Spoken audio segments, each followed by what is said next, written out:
49 అంటే సంతానం, 49 అంటే సంతోషం. 39 ఆంధ్రప్రదేశ్ తెలంగాణ. నమస్తే సార్ నాగార్జున రెడ్డి గారు. నమస్తే మా దుర్గా, చెప్పు సార్, ఏపీలో పేదలకు ఇచ్చిన ఇళ్ల పట్టాలకు సంబంధించి రేపటి నుంచి ఉచితంగా రిజిస్ట్రేషన్ చేపిస్తున్నారు సార్. ఈ కార్యక్రమం గురించి మీ ద్వారా ఇంకా తెలుసుకోవాలనుకుంటున్నాను. దీనికి పూర్వపరాల్లో గనక వెళ్తే సార్, దుర్గా, ఇందిరాగాంధీ గారు దేశానికి ప్రధానిగా ఉన్నప్పుడు 20 పాయింట్ ఫార్ములా అనే ప్రోగ్రాం తీసుకొచ్చారు. అప్పుడు ఆమె ప్రధానంగా చెప్పినది ఏమిటంటే గరీబ్ హఠావో అనేటువంటిది నినాదం. దాంట్లో రోటీ, కపడా, మకాన్ మూడే. మకాన్ అంటే ఇల్లు, తినడానికి తిండి, కట్టుకోవడానికి బట్ట, ఉండడానికి ఇల్లు. దేనికైనా ఎవరికైనా ఇంపార్టెంటే కదా. ఈ మధ్యకాలంలో మీ యంగ్స్టర్స్లో 30 years వచ్చే లోపల ఇల్లు కట్టుకోవాలి, ఒక 2 bedroom హౌస్ కొనుక్కోవాలనే కోరికలు చాలా బలంగా ఏర్పడిపోయినాయి. చాలామంది పిల్లలు ఆ పని చేస్తున్నారు కూడా. ఫర్ ఇప్పుడు ఎస్పెషల్లీ సాఫ్ట్వేర్ ఇండస్ట్రీలో ఉండేవాళ్ళు, ఈవెన్ మ్యానుఫ్యాక్చరింగ్ ఇండస్ట్రీలో ఉండేవాళ్ళు కూడా మొదలుపెట్టారు. సో ఎప్పుడో కొన్ని 30-40 సంవత్సరాల కింద మొదలుపెట్టినటువంటి ఈ చిన్న స్లోగన్ అనేటువంటిది కంటిన్యూస్గా జరుగుతూనే ఉంది. హైదరాబాద్కి చుట్టుపక్కల కేసీఆర్ గారు ఉన్నప్పుడు ఔటర్ రింగ్ రోడ్కి చుట్టుపక్కల కూడా 2 bedroom హౌస్, ఒక్కొక్కరికి 3 ఎకరాల పొలము, సంఘ సమాచారం చాలా చెప్పారు కదా. ఆ 2 bedroom హౌసెస్ కట్టిన మాట వాస్తవమే, కానీ అలాట్మెంట్స్ ఎవరికి చేశారో ఇప్పటివరకు కూడా క్లారిటీ లేదు. నేను యాక్చువల్గా ఔటర్ రింగ్ రోడ్లో 1-2 ప్లేసెస్లోకి వెళ్ళి చూస్తే ట్రాన్స్ఫార్మర్లు పనిచేయట్లేదు, అసలు తలుపులు కూడా పీక్కుపోయారమ్మా. కట్టిన తర్వాత అలాట్ చేయాలి, లేదంటే ముందే లబ్ధిదారులు ఎవరో రికగ్నైజ్ చేసి వాళ్ళకి అలాట్ చేయాలి. గవర్నమెంట్ ఫండ్స్ వేస్ట్ అయిపోతాయి. ఇప్పుడు ఏం చేశారంటే ల్యాండ్ అనేటువంటిది అలాట్ చేసి దాని మీద కట్టించి ఇస్తున్నారు. ఇంచుమించుగా I think subject to correction 31 లక్షల ఇళ్ల పట్టాలు. ఇళ్ల పట్టాలు అంటే ల్యాండ్ కూడా ఉంటుందిగా, మరి దాని రిజిస్ట్రేషన్ అనేది సబ్ రిజిస్ట్రార్ ఆఫీస్లో చేసుకోవాలి. ఇప్పుడు ఏం చేశారంటే వీళ్ళు విఆర్ఓలకి అప్పు చెప్పారు. అది under the control and supervision of joint collectors and collectors. Good thing. Registration charges wise చేశారు. మంచి ప్రోగ్రామే ఇది.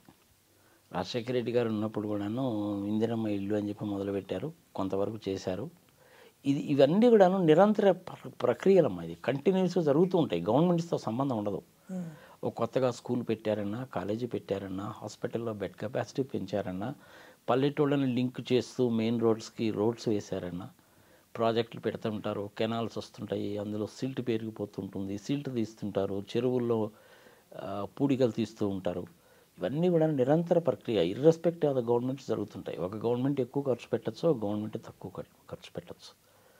నిరంతరంగా జరిగేటువంటి ఈ కార్యక్రమంలో చాలా లార్జ్ స్కేల్లో ఈసారి జరిగింది కాబట్టి ఇంత ఫోకస్ వచ్చింది. సరే, అనేవాళ్ళు ఏదో అంటూ ఉంటారు, 48 గజాలు, 60 గజాలు, 100 గజాల్లో ఏమొస్తుంది, ఇంట్లో తల పెడితే కాళ్ళు బయటికి పోతాయి, సంగతి సమాచారం. ఓకే, ఈ కామెంట్స్ అన్నీ పట్టించుకోవాల్సిన పని లేదు. ఇప్పుడు మనకి హైదరాబాద్లోనే విల్లాలు గ్రేట్ గ్రాండ్ విల్లాస్, ఆహా ఓహో అని ప్రచారం చేస్తుంటారు. 3 కోట్లు 4 కోట్లు పెట్టి. అవి కూడా ఎంత ఉంటాయి? 160 గజాలు, 180 గజాలు, 200 గజాలు ఉంటాయి. అదే బెంగళూరులో అయితే స్టాండర్డ్గా ఏమంటారంటే 60-40 అంటారు. 60-40 అంటే 240 గజాలు.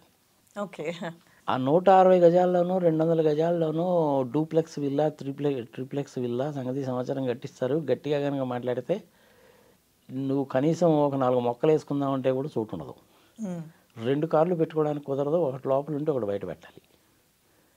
అలా ఉంటాయి. పేదలకి ఈవెన్ ఒక 60 గజాలు 70 గజాలు మ్యాక్సిమం 100 గజాలు ఇచ్చినా కానీ సరిపోతుందమ్మా.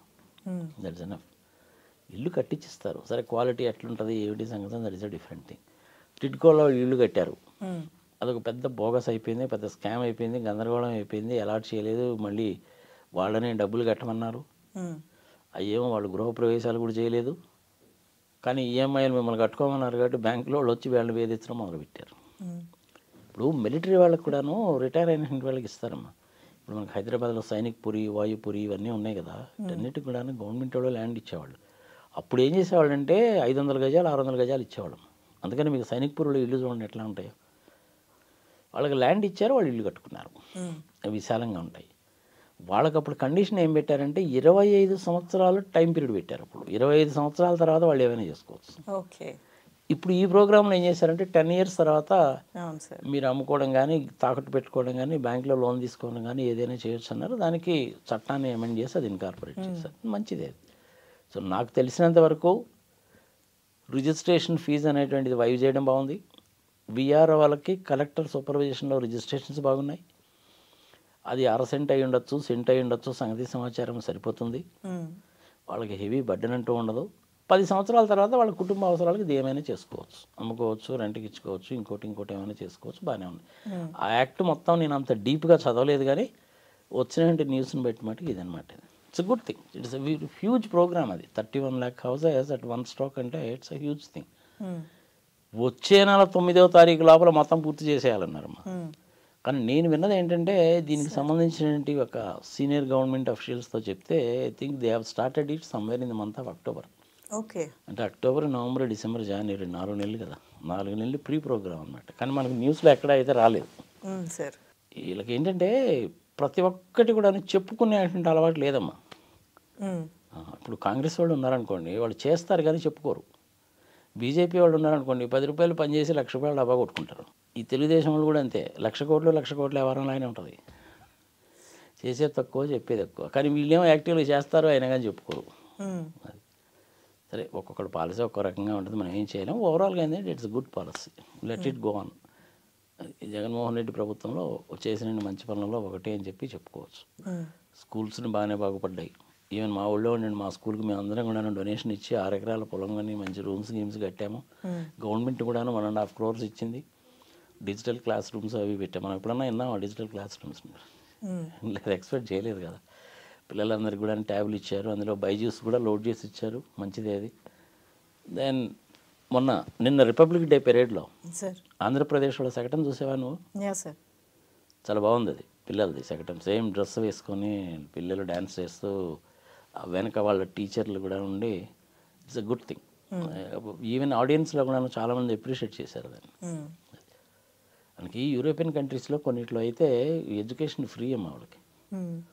వాడు ఎంతవరకు చదువుకున్నా కానీ ఫ్రీ. మన ఇండియాలో కూడా ఇందిరాగాంధీ ఉన్నప్పుడు అది తీసుకొచ్చింది, అప్ టు 10th క్లాస్ వరకు ఫ్రీ ఎడ్యుకేషన్ అని. దాని తర్వాత గవర్నమెంట్ పెద్దగా పట్టించుకోలేదు కాబట్టి government schools, colleges, university degrade అయిపోయి, డౌన్ గ్రేడ్ అయిపోయి, ఈ దరిద్రం ఉన్న వాళ్ళకి నారాయణ చైతన్య వాళ్ళు ₹1,00,000 డబ్బులు సంపాదించుకొని మినిస్టర్లు అయిపోయారు.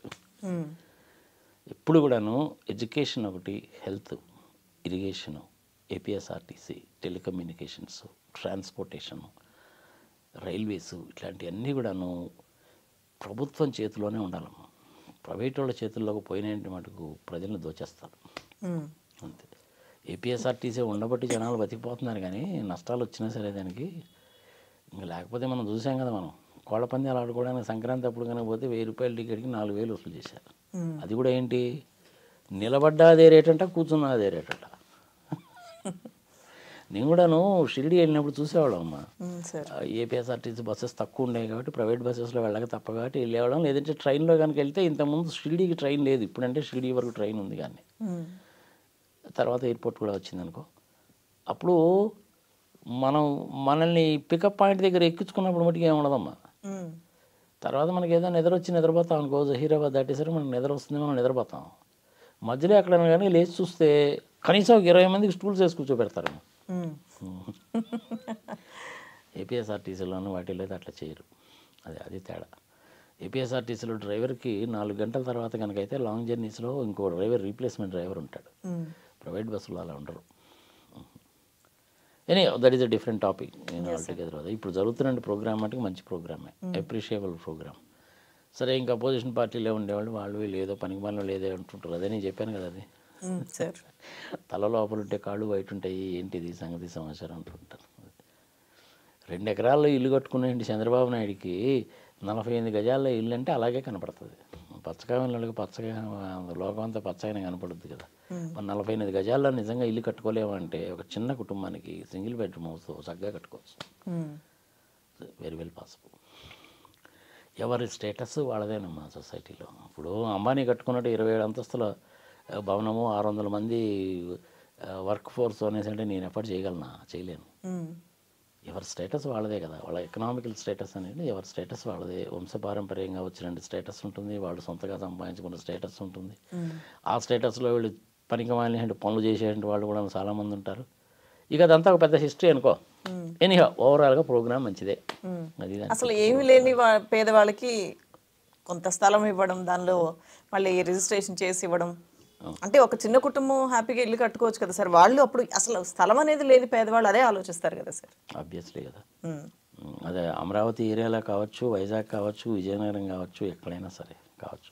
ఇప్పుడు మనకి శ్రీకాకుళము, విజయనగరం లాంటి ప్రదేశాల నుంచి, ఈస్ట్ గోదావరి నుంచి చాలామంది హైదరాబాద్లో అపార్ట్మెంట్స్లో వాచ్మెన్గా ఉంటారు. వాళ్ళు బట్టలు ఐరన్ చేసుకునే పని, వాచ్మెన్ రెండు ఉంటాయి వాళ్ళకి. అవును సార్. చాలామంది అపార్ట్మెంట్స్లో చూస్తాం కదా మనం. వాళ్ళందరికీ కింద ఒకటే కదా రూమ్ ఉంటుంది వాళ్ళకి. అవును సార్. అలాంటి దానికంటే కూడా బెటర్గానే ఉన్నాయిగా ఇవి. ఒక room, hall, kitchen room, attached toilet, సంగతి సమాచారం, మోర్ దాన్ సఫిషియెంట్. ఇప్పుడు అక్కడి నుంచి వచ్చిన వాళ్ళు చాలామంది అపార్ట్మెంట్స్లో ఉంటే కింద ఉంటుంది కాబట్టి సరిపోయింది. వాడే బయటకు అనుకుంటానంటే మినిమం 5,000 రెంట్ పెట్టింది వాడికి రాదుగా.